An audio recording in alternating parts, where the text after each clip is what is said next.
আমাদের এই নাটকটি, এই সংঘনাট্য সারা পশ্চিমবঙ্গ জুড়ে প্রায় 2000-এর কাছাকাছি শো আমরা করব। আজ থেকে তার যাত্রা শুরু হলো। আমাদের রাজ্য কালচারাল সেলের কনভেনার মাননীয় রুদ্রনীল ঘোষ, তিনি এই পুরো বিষয়টা আজকে যেভাবে জমাটি করে তুলেছেন, তাকে আমি আমার তরফ থেকে অনেক ধন্যবাদ জানাই। রুদ্রদা,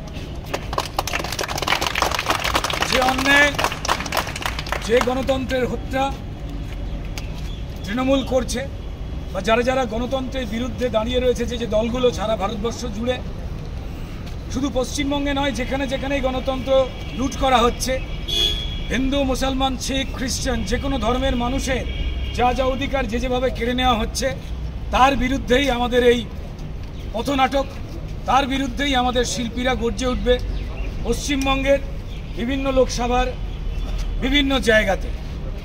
এইটুকুই বলবার যে অন্যায়ের অবসান হোক, মানবতা হোক বড়, স্বপ্ন হোক বড়, চেতনা হোক বড়, প্রতিবাদ হোক বড়, আর ভুল হোক বড়। নমস্কার। ভারত মাতা কি, ভারত মাতা কি, ভারত মাতা কি। রিক্সা তো এখানেও চালাতে পারবে না দাদা। এখানে রিক্সা চালাতে গেলে কাটমানি দিতে হবে। এখানে দাদারা যা কাটমানি নেয়, আর সারাদিনে কতটুকু টাকাই বা রোজগার করি।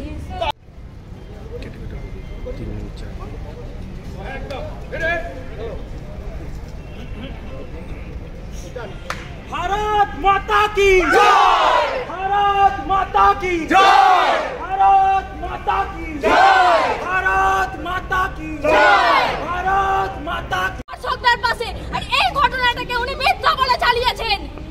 বৌদি, আরে ও বৌদি, আরে সোনা, সন্ধ্যা আজকে যেতে বলেছে, বলো তো, ওই যে নিমতলায় বেড়ির পাশে। আর যাওয়ার সময় না একটু ভালো জিনিস নিয়ে যাবে, জানো তো, সন্ধ্যা আবার তোমার ওই পুলি পিঠেটা খেতে খুব ভালোবাসে।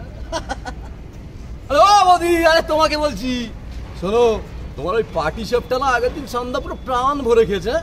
আজকে কিন্তু নিয়ে যাবে, আবার মনে থাকে জানো, ঠিক 12টা 10-এ চলে যাবে। হ্যাঁ, আসছি কিন্তু দ্বিতীয়বার বলবো না। আরে ও বৌদি, আরে জানি জানি বাড়িতে আছো জানি।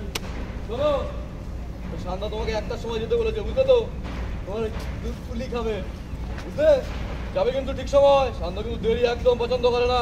আমি আসছি কিন্তু এখন। জাগো দুর্গা, জাগো রণচণ্ডী, জানো মাগো কলি, জাগো দশ প্রহরণ ধারিণী। এইসব মানুষ রূপী পিশাচগুলোকে নরকে পাঠাতে হবে। তার জন্য বাংলার মা বোনেদের এক হতে হবে। প্রয়োজন পড়লে হাতের অস্ত্র তুলে নিতে হবে।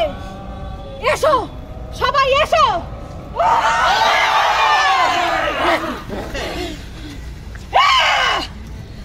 এইসব জানোয়ারদের হাত থেকে বাংলার মা বোনেদের মুক্তি চাই। কোটি কোটি টাকার হিসাব চাই। বেকার যুবকদের হিসাব চাই। সন্তান হারা মায়েদের চোখের জলের হিসাব চাই। জাগো বাংলার মায়েরা, জাগো জাগো বাংলার বোনেরা, জাগো জাগো জাগো নারী শক্তি।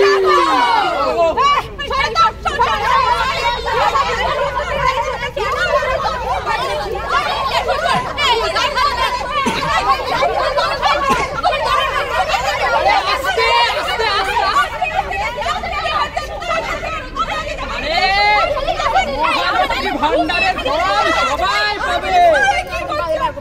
আমি দেখছি সে তো রোজগার তো তুমি একটা কাজ করো, যাও একজন করে আমার কেবিনে পাঠাও, যাও।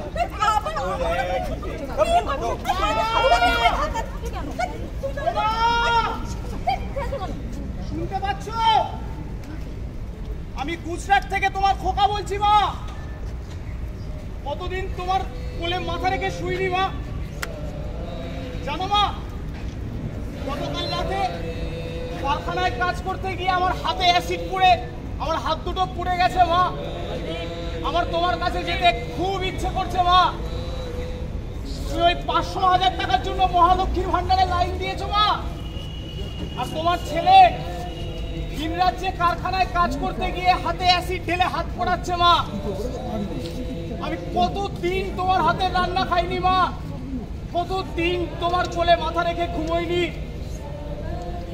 আজ বাংলায় যদি কাজ থাকতো তাহলে তোমার এই খোকা তোমার কোলে মাথা রেখে ঘুমোতে পারতো মা। তুমি 500,000 টাকার জন্য মহালক্ষ্মীর ভান্ডারের লাইনে দাঁড়িও না মা, তুমি মহালক্ষ্মীর ভান্ডারের লাইনে দাঁড়িও না। খোকা,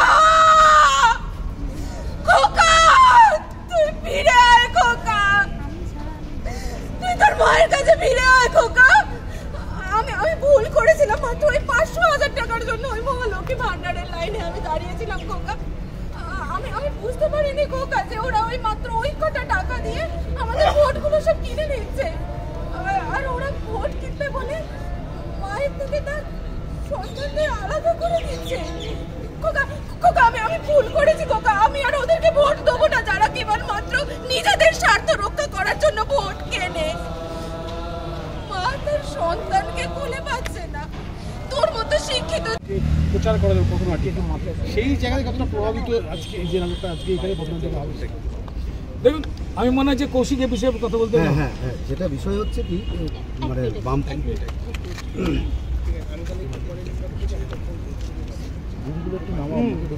বলি, পথনাটিকা বামপন্থীদের বিষয় নয়, সঙ্গীত বামপন্থীদের বিষয় নয়। পথনাটিকাই বামপন্থীরা সেটা ব্যবহার করেছে তাদের মতো করে, তাদের রাজনৈতিক প্রচারের জন্য। পথে যেটা হয় সেটা পথনাটক, আমরা যেটা করছি সেটা সংঘনাটক। যে নাট্যে কোনো নায়ক নেই, নায়িকা নেই, সমস্ত সংঘটাই নায়ক, সমস্ত সংঘটাই নায়িকা, সমস্ত দলটাই হচ্ছে তার মূল চরিত্র। সেই সংঘনাটক পথে হচ্ছে, এটা যখন আবার স্টেজে হবে তখন সেটা প্রসেনিয়াম থিয়েটার হয়ে যাবে। তাই বামপন্থীদের আলাদা করে ওই রকম কোনো নাট্য নেই। যা আছে ভারতবর্ষের সংস্কৃতিতে আছে, সেটা নাট্যশাস্ত্র ভরতমুনি লিখে গেছেন, তো নাট্যশাস্ত্র আমাদেরই। সেখান থেকে যে যার মতো করে রাজনৈতিক ব্যবহার তারা করেছেন সেটা করতেই পারে। তাই বামপন্থীদের আলাদা করে এরকম কিছু নেই। যেটা বলার বিষয় সেটা হচ্ছে যে পশ্চিমবঙ্গের যে কালচারাল ফেনোমেনা, সেখানে কোনো কর্পোরেট এজেন্সি বা কোনো কর্পোরেট সংস্থা পশ্চিমবঙ্গের এই কালচারাল জগৎকে বুঝতে পারবে না। এটা বুঝতে পারবে তারাই যারা পশ্চিমবঙ্গের সংস্কৃতি জগতের সঙ্গে যুক্ত, যেসব নাট্যশিল্পীরা, সঙ্গীত শিল্পীরা, চিত্রশিল্পীরা, তারাই বুঝতে পারবে। যারা এই লড়াইটা করছে তারাই বুঝতে পারবে, তারাই এই কাজটা করছে। Thank you.